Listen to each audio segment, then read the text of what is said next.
Hello everyone, it is Joe here from Omnipoke, the channel that brings you guys everything Pokemon.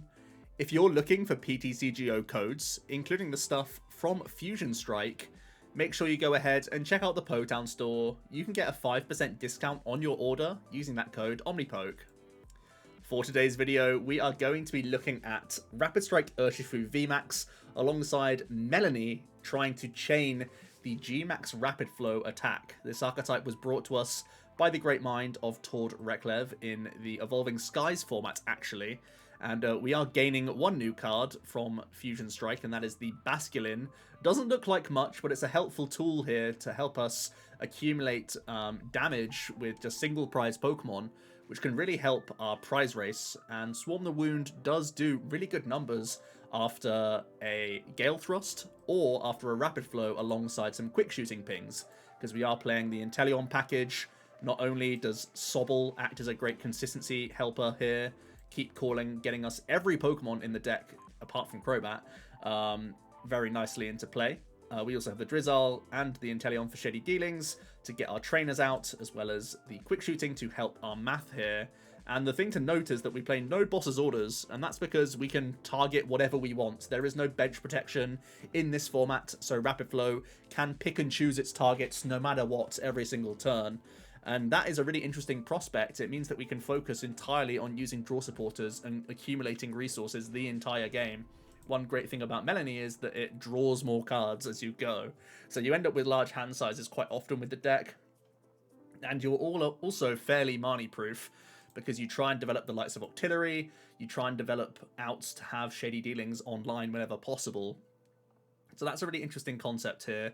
We are very much a setup deck. We try and get Rapid Strike Search from Octillery, so we can get more of our Pokemon into play, as well as access to Rapid Strike Energy that you want to try and use over and over again. You can also cherry pick some pieces like Tower of Waters for freedom of movement between basically all of our Pokemon, apart from our Drizzile and Inteleon, and the Bat, I guess. And you can also pick out Echoing Horn, which at the right time can be useful to be a finishing play, to bring some lower hit point Pokemon onto the field at once. To improve our 120 damage snipes, we have Passimian with that throwing coach ability, as well as Telescopic Sight, meaning that we can go up to 180 on 2 different targets if they are V or V maxes, which is a lot of good damage output.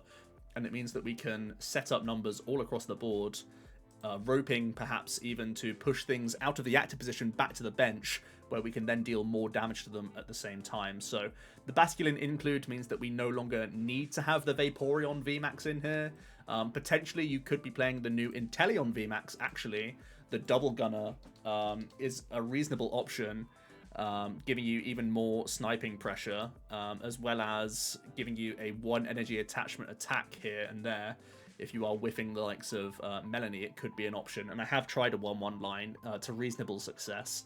But right now I'm just trying a straight build with the Basculin. I already think there's a lot to juggle in the deck already. And I do think potentially the likes of Inteleon and Vaporeon could help out against Mew VMAX, which is obviously a new threat to the deck. But in general, I wanted to give you a simple shell to go forward. With the space that we gained by taking out Vaporeon, I've gone to add in the Scoop Up Net and the Tower of Waters, to give you extra movements to get Basculin working as best as possible, because of course if you're using rope for your movements, their damage is going back to the bench a lot of the time. So yeah, not ideal, but that is a quick rundown of the list. We're trying to snipe all across the board and yeah, chain it with Melony so we get a lot of damage in play and keep it that way. A really interesting setup deck that's not the easiest to play right now, and I'm excited to see how it performs in the Fusion Strike format. It's kind of like the scissors to Single Strike, which is like the paper and what's it called? Mew is the rock, right? So it's an interesting piece of the puzzle, I think. And Urshifu is just in general very good at denying opposing Inteleon engines, just like you would see with Dragapult and just like you would see with Jolteon. It's very similar in that regard. So we have an interesting opening. We have the potential to keep calling at the sacrifice of a Rapid Strike energy. We'll see if that's going to be a line that we go for, or if we want to just go for a strafe potentially in the opening turns. Looks like we're up against a Single Strike archetype. This may be... okay, so the Yveltal seems to be a 1 prize attacking option. to help deal with Mew, because you can double down that damage. We'll see what other types of attackers they play. If they are more one prize focused, that is beneficial to us because it's easier for us to just snipe lots of things at once. The fact that they're going for early Crobat is also very good news, because that's an easy 2-prizer that we can deal with in one turn. And they are going to finally get themselves an Umbreon V down. So a pretty good start, actually, for our opponent here. We pick up Bucket, which is a super good draw, actually. It means we can open up the Melony for us straight away. And it means I can spend the second water on Keep Calling, which is a big deal. I get to protect a Rapid Strike energy, which is always something you want to keep an eye on here. So I will certainly be ending my turn on a Keep Calling. They have developed Umbreon, so I might still want to go for like Sobble, Remoraid, and an Urshifu. Is there ever a world I don't put 2 Urshis down? Well, I already have an Urshifu, so yeah, that's fine. Okay, let's do this. Always quick balling away the water. Plant that in the discard pile just in case our opponent Marnies us next turn, which is always nice. We're going to send the tower in, because I certainly want to use Keep Calling this turn. So the question is, if I want to spend Level Ball now, it would allow me to get either an extra Sobble down or like double Remoraid to play around a Gust from him, which is pretty nice. I don't necessarily need Octillery turn 2, because I already have Rapid Strike energy and the VMAX. So I'm talking myself into just going for 1 Remoraid, double Sobble. 220 is not a number he can hit right now. It could be a number that he hits if he puts down an Urshifu V. You have to go Urshifu V, find a switch out, double Houndoom. Is it worth the risk? I don't mind just going this just to be safe. Like I said, the hand doesn't demand an Octillery this early, so I think we'll just go like this. Means I still get double Drizzile activation next turn.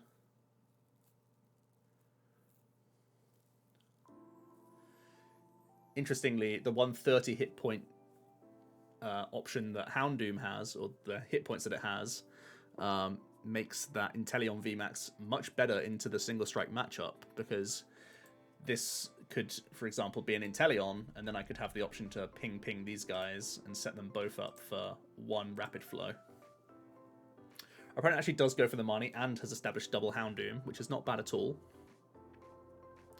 We pick up Melony, which is really good news. We have Incense for Drizzile as well. And we pick up a Remoraid, which isn't too bad. No guarantee that we can attack next turn, though, which is the only downside.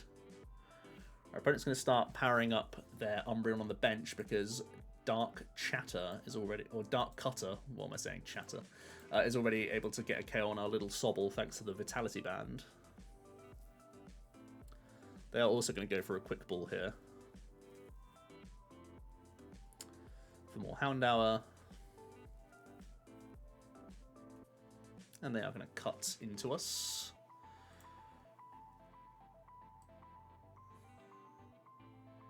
We'll go Urshifu active. So I have double Drizz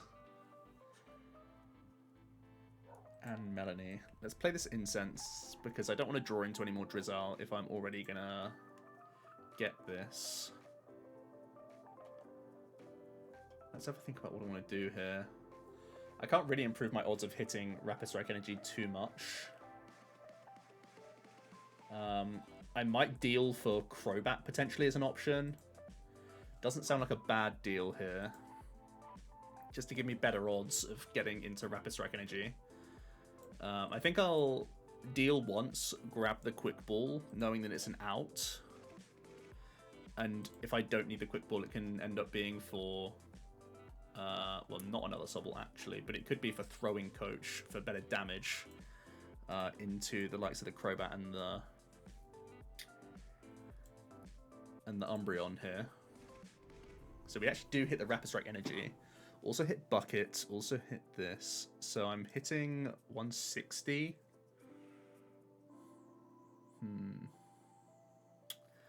Could just take a full prize turn here.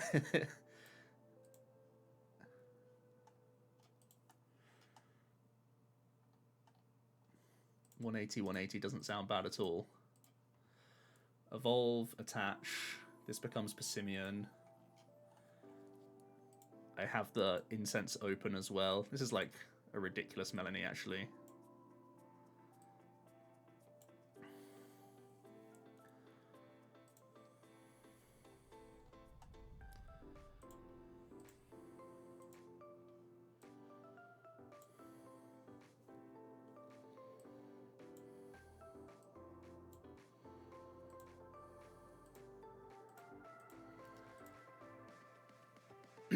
So, pretty big turn. I think you'll agree. Taking 4 prizes isn't bad. And we're fairly well set up for next turn as well.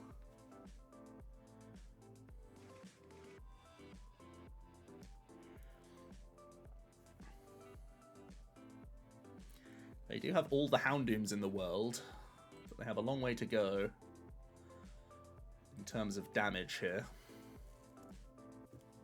They can earn a couple of those energies back into the deck.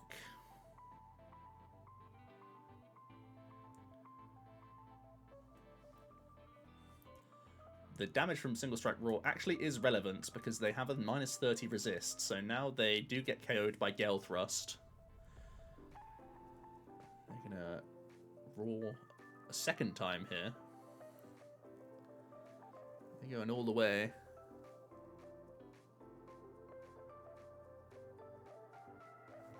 They're going to Marnie us. Not the worst. I mean, I wouldn't mind incensing either a Inteleon or an Octillery there, based on our top deck.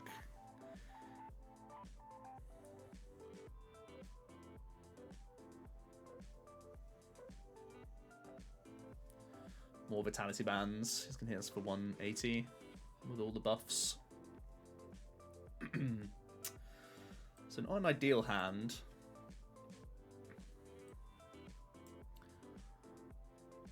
We'll just grab the Basculin to the bottom of the deck. And more Marnie here.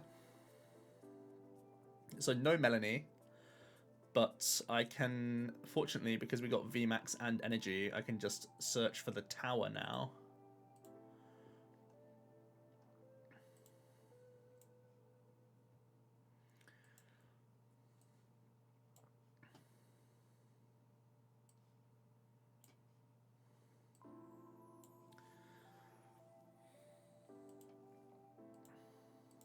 And I think I still want to hold the incense for deals next turn. Don't think it makes much sense for me to do it in any other way, because we just win on so many fronts next turn. Don't see a way for him to one-hit KO the active. They're going to research, so haven't been mining out of this hand. Should be able to just close from here.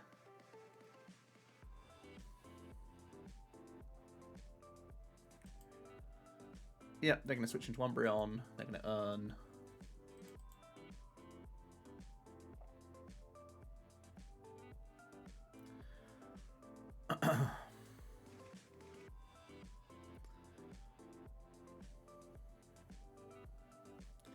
They can get the hit in with the Umbreon for what it's worth.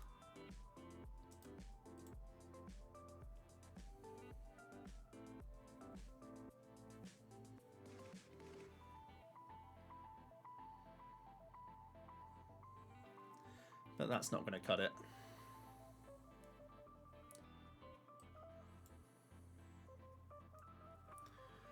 We have win in so many ways here. This is the smartest way from him because this has resistance and it forces me to actually do an extra action, but it's not going to change much.